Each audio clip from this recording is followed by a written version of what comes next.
Hello welcome to my mini blog. मुलं आणि मुलींमध्ये तसं बघायला गेलं तर जास्त करून मुली ह्या जास्त त्यांना खूप वेगवेगळ्या व्हेरायटी पाहिजे नसतात. पण त्याच्या बाबतीत असं उलटं बघायला गेलं तर मुलांना जे पण दिलं जातं ते लगेच घेतात आणि पटकन चॉईस करून निघून जातात. पण ह्या बाबतीत माझा नवरा खूप वेगळा आहे.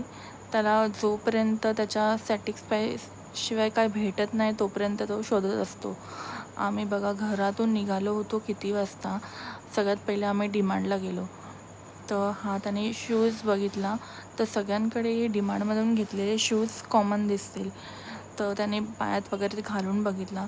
त्याला तर तिथून असा काही कम्फर्टेबल नाही वाटला. तर ते तुम्ही बघू शकता व्हिडिओमध्ये. आणि तो रिॲक्शन पण कसे देत होता बघा.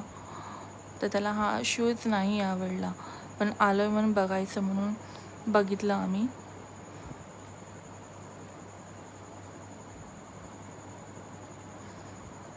पायात वगैरे घालून बघितला पण असा एकदम कम्फर्टेबल नाही वाटला.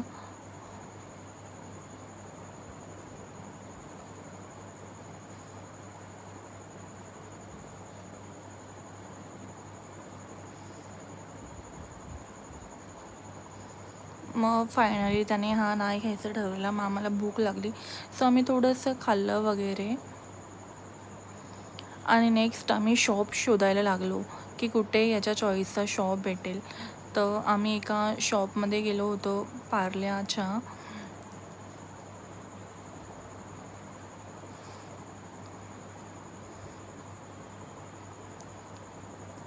ते आम्ही शूज बघितला. तो मला बघितलाच. मला सर्वप्रथम आवडला. सो मी डन केला आणि त्याला पण बोलली मग तू हाच घे करून. मग त्याने पण डन केला. अशा प्रकारे आमची ही शॉपिंग झाली. So thank you guys for watching. Video आवडला असेल तर नक्कीच लाईक शेअर सबस्क्राईब करा.